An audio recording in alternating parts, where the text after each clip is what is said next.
Je n'aurais jamais pensé traiter mon père d'égoïste. Il a toujours été le genre de type qui exige le respect juste parce qu'il est le père. Mais avec le recul, ce simple mot, égoïste, a tout changé entre nous. Tout a commencé environ un mois avant le voyage de ma famille à Hawaï. J'étais en appel vidéo avec ma mère, ma sœur et mon père lorsqu'ils ont mentionné leur plan avec désinvolture. Au début, j'étais excité parce que je pensais que nous allions tous ensemble. Ils ont parlé des plages, des luaux et de la plongée avec tuba, de toutes les choses dont je rêvais. Puis j'ai remarqué que personne ne m'incluait dans la conversation. « Attendez » ai-je demandé, en les coupant, « quand est-ce qu'on part ?» L'ambiance a immédiatement changé. Le sourire de ma mère affaibli, et Megan, ma jeune sœur, a détourné le regard comme si elle trouvait soudainement le mur derrière moi super intéressant. Mon père s'est raclé la gorge, et j'ai su que quelque chose n'allait pas en fait, dit-il, nous n'avons pas réservé de billets pour toi. Au début, j'ai pensé qu'il plaisantait. Qu'est-ce que tu veux dire? Pourquoi pas? Ma mère s'est précipitée pour essayer d'arranger les choses. Ce n'est rien de tel. Nous avons juste pensé que tu serais trop occupé avec le travail, tu sais, avec tout ce que tu as fait ces derniers temps. Nous ne voulions pas te stresser. Je n'en revenais pas de ce que j'entendais. Bien sûr, je travaillais beaucoup. J'avais 2 emplois et j'économisais pour déménager, mais ce n'était pas impossible de prendre des congés. Je le leur ai dit. J'ai même dit que je pouvais réserver mon propre vol si c'était une question d'argent. Mais mon père m'a coupé la parole. Ce n'est pas de ça qu'il s'agit. Nous avons juste pensé que ce serait plus facile comme ça. Sans offense, mais ce sont des vacances en famille, et tu as été tellement concentré sur d'autres choses ces derniers temps. Ce n'est pas comme si tu pouvais tout laisser tomber à la dernière minute. Ça n'a aucun sens, ai-je rétorqué. Pourquoi ne m'avez-vous même pas demandé d'abord? Nous ne pensions pas que tu voulais y aller, dit-il en haussant les épaules. Ce n'est pas grave. Tu vas survivre. Ce n'est qu'un voyage. J'ai eu l'impression d'une gifle. Ma propre famille partait pour les vacances d'une vie, et ils n'ont même pas envisagé de m'inclure, pas même une invitation. Megan avait l'air mal à l'aise, comme si elle voulait dire quelque chose mais ne savait pas quoi dire. Ma mère a marmonné quelque chose sur le fait qu'il serait plus facile de ne pas avoir à s'adapter à mon emploi du temps, mais j'étais bloqué sur ce que mon père avait dit, tu vas survivre. Après cet appel téléphonique, je me suis assis dans mon appartement en essayant de me convaincre que ce n'était pas aussi grave que je le ressentais. Peut-être qu'il y avait plus dans l'histoire. Peut-être que l'argent était plus serré que je ne le pensais, et qu'ils étaient trop gênés pour le dire. Ou peut-être qu'ils pensaient vraiment que j'étais trop occupé. J'ai essayé de leur donner le bénéfice du doute, mais ça n'a pas marché. Puis ils sont allés à Hawaï, et j'ai vu les photos. Il n'y avait rien de serré dans leur budget. Mon père a posté une photo de lui se prélassant dans un complexe de luxe, tenant un cocktail avec un petit parasol. Megan m'a envoyé une vidéo d'elle nageant avec des tortues de mer. Ma mère m'a envoyé un texto avec une photo de 3 souriants devant une cascade. Personne n'a même mentionné mon absence. Quand ils sont revenus, je n'ai pas voulu en parler tout de suite. Je pensais attendre qu'ils disent quelque chose, me donnent une explication, quelque chose. Mais ils ne l'ont pas fait, du moins pas avant le dîner une semaine plus tard, quand Megan a laissé tomber quelque chose qui a tout changé. Au moment où ils sont revenus d'Hawaï, j'avais déjà décidé de ne pas poser de questions sur le voyage. S'ils voulaient en parler, très bien, mais je n'allais pas supplier pour avoir des détails sur des vacances dont ils m'avaient délibérément exclu. Les premiers jours ont été un silence radio. Puis ma mère m'a invité à dîner et a dit quelque chose sur le fait que cela faisait longtemps que nous ne nous étions pas assis tous ensemble. Je pensais que ce serait bizarre, mais j'ai dit oui. Quand je suis entré, tout avait l'air normal. Ma mère mettait la table, Megan faisait défiler son téléphone, et mon père était assis sur le canapé en train de regarder un résumé sportif. Personne ne semblait particulièrement bouleversé ou coupable, juste même comme d'habitude. Le dîner a bien commencé, de petites conversations. Megan s'est plainte de l'école, mon père a grogné à propos d'un voisin qui s'était garé trop près de son allée. Personne n'a mentionné Hawaï, et je n'allais pas le faire. Mais ensuite Megan a commencé à parler. Oh mon Dieu, la plongée avec tuba était tellement cool, dit-elle de nulle part, souriant en se tournant vers moi. Tu aurais adoré ça. Vraiment, les tortues se sont tellement approchées, j'ai cru qu'une allait me frapper. J'ai figé. Ma fourchette a cliqueté contre mon assiette, et ma mère lui a jeté un regard noir, mais il était trop tard. Quelle a été ta partie préférée? Demanda Megan, ne lisant manifestement pas la situation. Je ne savais même pas comment répondre. Ma mère s'est précipitée rapidement. Megan, n'en parlons pas, c'est bon, ai-je interrompu. Megan, quelle a été la partie préférée de ton père, puisqu'il était celui qui a décidé que je ne venais pas? Ma mère a figé, mais Megan n'a pas. Elle a eu l'air confuse pendant une demi-seconde avant de lâcher. Oh oui, papa a dit qu'il pensait que ce serait moins stressant sans toi. Genre, il ne le pensait pas dans un mauvais sens, juste, tu sais, avec ton emploi du temps et tout. Il pensait que ce serait plus facile de ne pas avoir à s'inquiéter de Megan, a claqué ma mère, la regardant avec colère.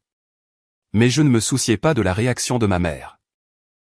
Tout ce sur quoi je pouvais me concentrer, c'était mon père, qui était assis là comme si de rien n'était, grignotant sa nourriture. Tu es incroyable, ai-je dit, en le regardant droit dans les yeux. Il a finalement levé les yeux. Qu'est-ce que ça veut dire? Tu ne voulais pas que je vienne. Tu n'as même pas pu me le dire en face. J'ai dû l'entendre indirectement à table. C'est pathétique. Son visage est immédiatement devenu rouge. Surveille ton langage. Ne me parle pas comme ça. Non, ai-je dit, en secouant la tête. Tu es égoïste.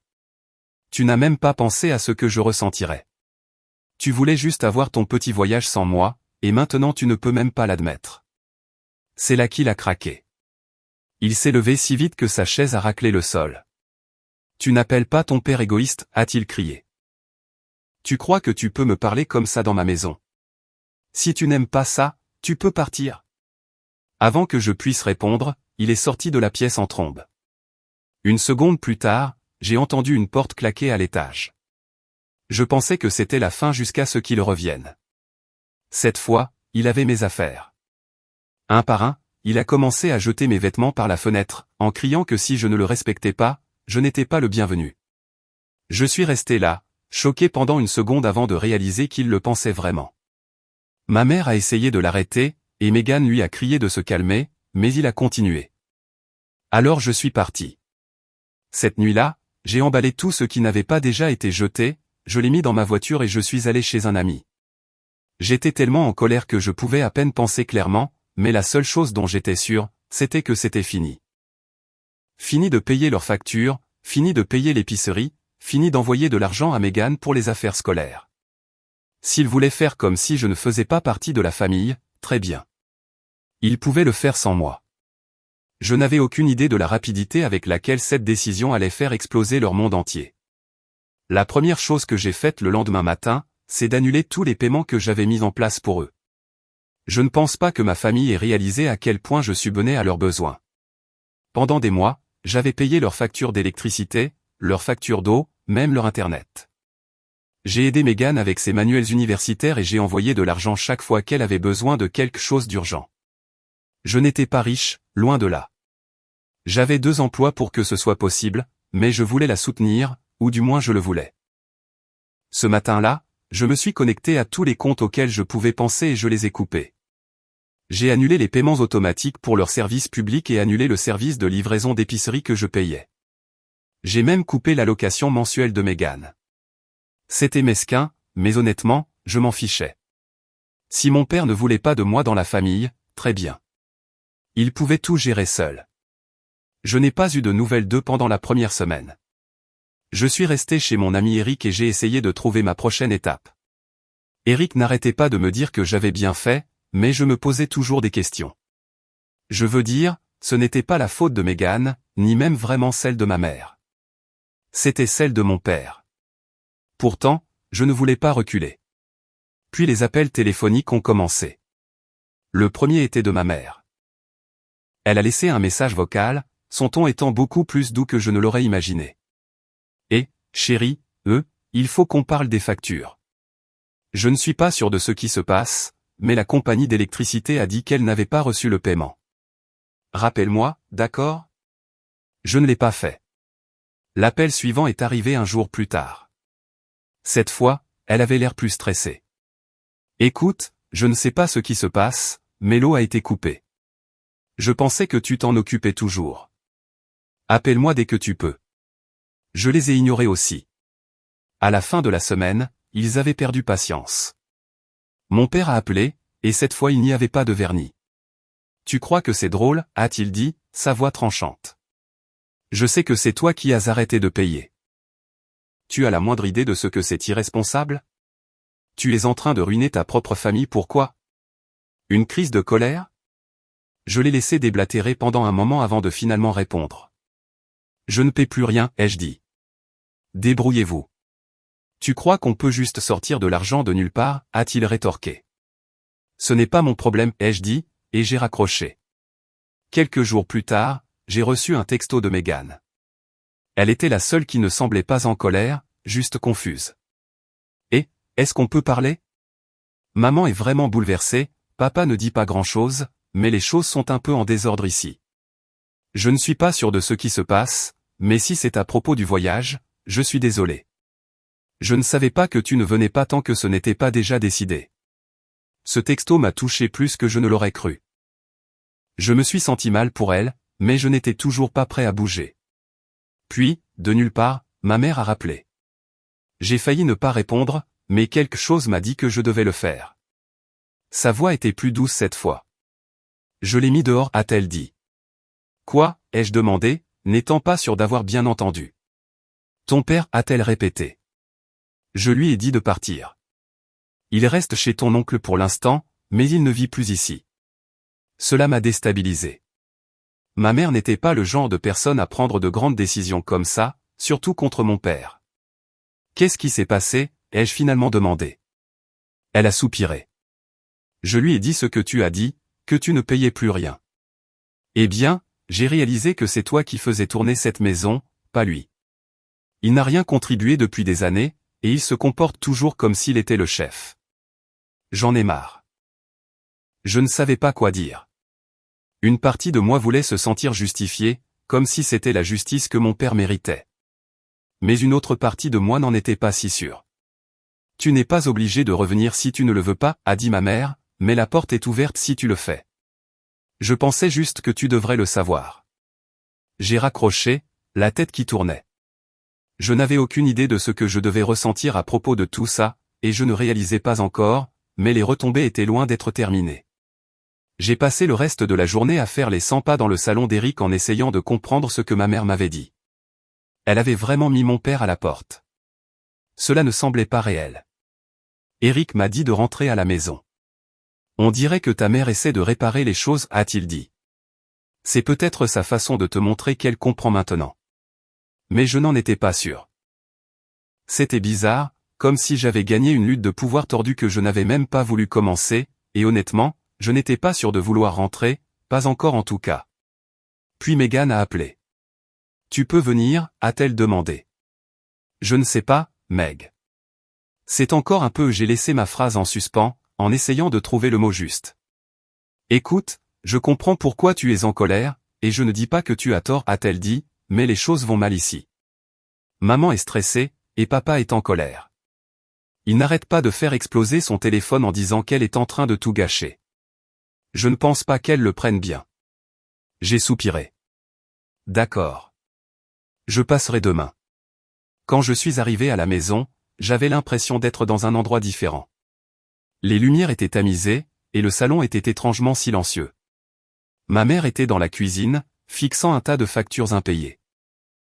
Megan était sur le canapé et semblait soulagée de me voir. Merci d'être venue, dit-elle en se levant. Maman va bien, tu verras. Je suis entré dans la cuisine, et ma mère a levé les yeux.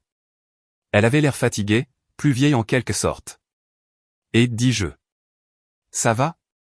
Elle força un sourire. Je vais bien. C'est juste que tout a l'air de s'écrouler d'un seul coup. J'ai regardé les factures sur la table.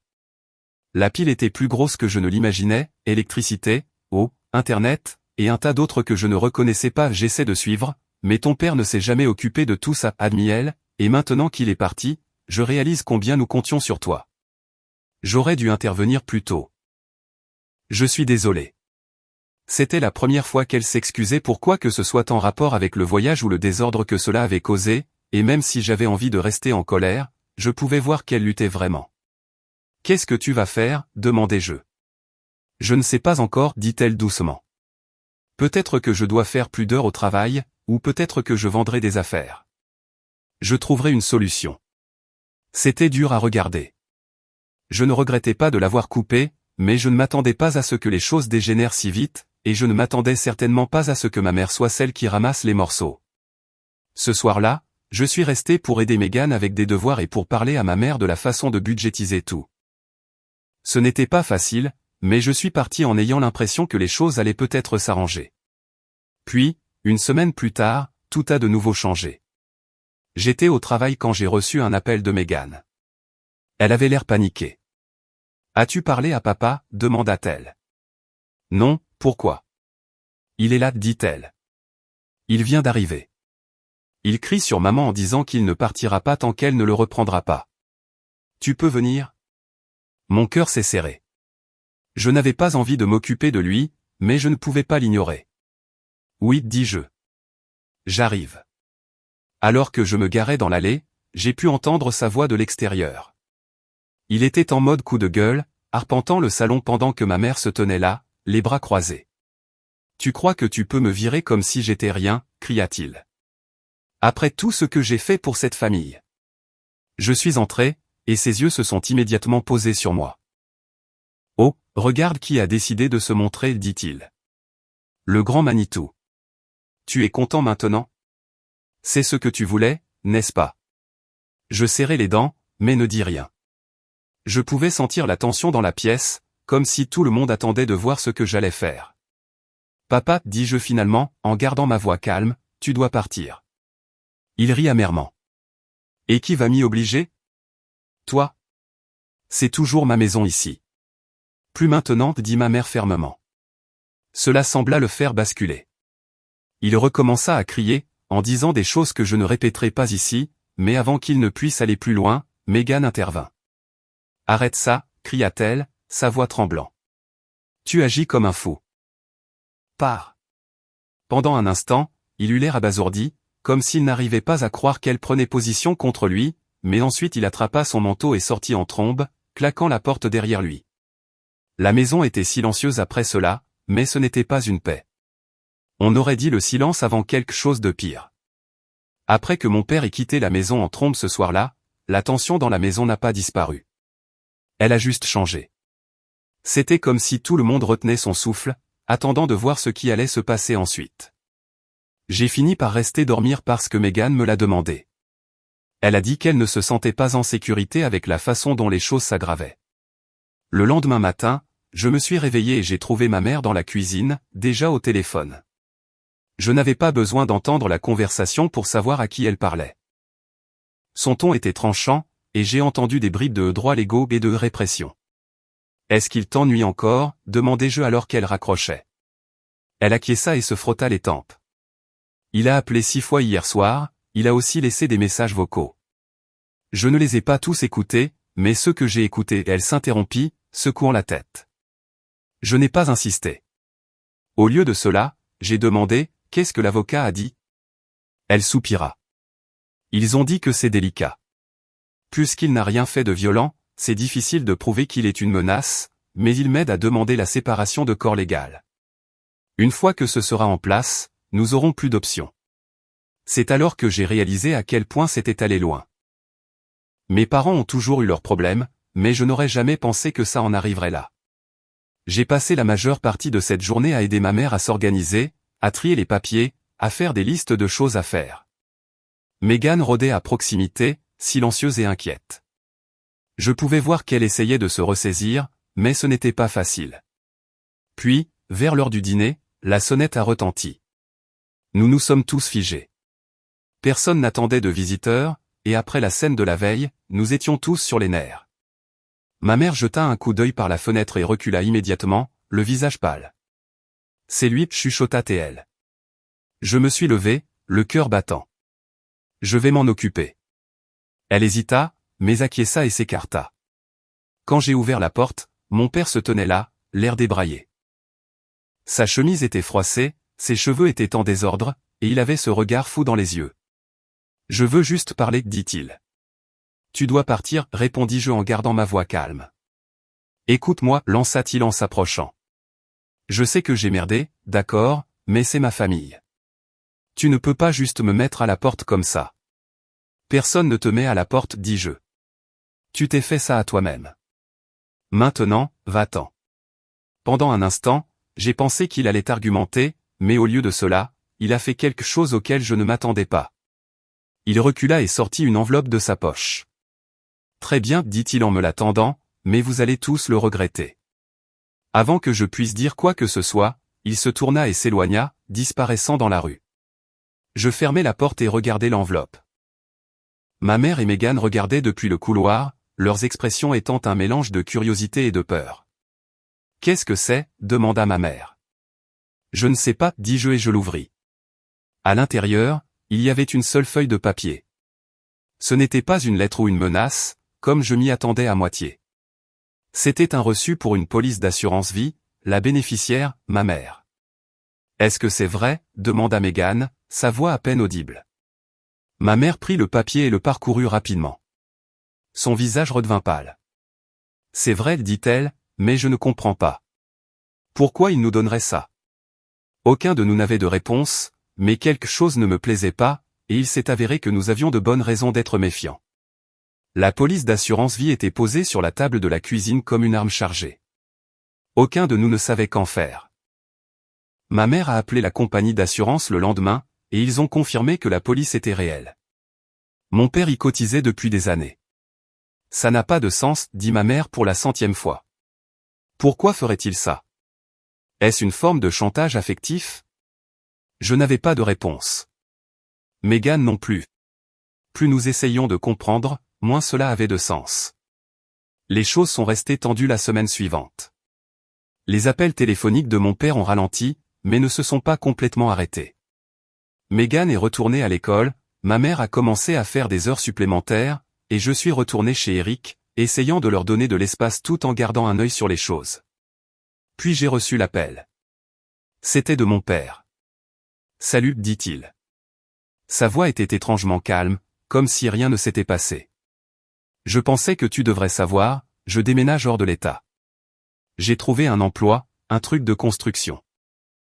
Je voulais juste te dire au revoir. » Je ne savais pas comment répondre. « D'accord. Prends soin de ta mère et de ta sœur, d'accord » dit-il. Puis il raccrocha avant que je puisse dire quoi que ce soit. Je n'étais pas sûr de le croire, mais quelques jours plus tard, ma mère a reçu une lettre de lui qui le confirmait. Il a dit qu'il avait enlevé ses affaires de la maison de mon oncle et qu'il était en route pour l'Arizona. Et juste comme ça, il était parti. C'était surréaliste. Après tout le chaos, les cris, le drame, il est juste parti. Nous ne savions pas quoi faire au début. Ma mère n'arrêtait pas de l'attendre, mais les semaines se sont transformées en mois, et nous n'avons plus jamais entendu parler de lui. Entre-temps, nous avons tous commencé à ramasser les morceaux. Ma mère a obtenu un emploi mieux rémunéré et a commencé à payer les factures elle-même. Megan a commencé à travailler à temps partiel entre les cours pour couvrir ses propres dépenses, et moi? Je suis resté en dehors de leurs finances. Je les aiderais si elles en avaient vraiment besoin, mais je n'allais plus les porter comme avant. Ce n'était pas facile, mais quelque chose a changé en nous tous. Pour la première fois depuis des années, tout le monde était debout sur ses deux pieds. Des mois plus tard, un dimanche au hasard, nous nous sommes tous retrouvés à la maison pour dîner. Ce n'était pas prévu. Je suis juste passé déposer quelque chose, et Megan est rentrée de l'école plus tôt. Ma mère a cuisiné, nous avons parlé, et pour la première fois, les choses ont semblé normales. À un moment donné, Megan a évoqué le voyage à Hawaï. « C'est fou tout ce qui a changé depuis, hein » dit-elle. J'ai ri. « Ouais, tu paies réellement tes propres manuels maintenant. » Elle m'a jeté une serviette, et ma mère a levé les yeux au ciel, mais nous avons tous souri. Ce qui est drôle, c'est que je ne pense pas qu'aucun d'entre nous n'aurait choisi que les choses se passent comme elles se sont passées, mais au final, ça a marché. Le départ de mon père nous a tous forcés à grandir d'une manière que nous n'avions jamais fait auparavant. Chacun pour soi, je suppose, mais d'une manière ou d'une autre, nous en sommes tous meilleurs.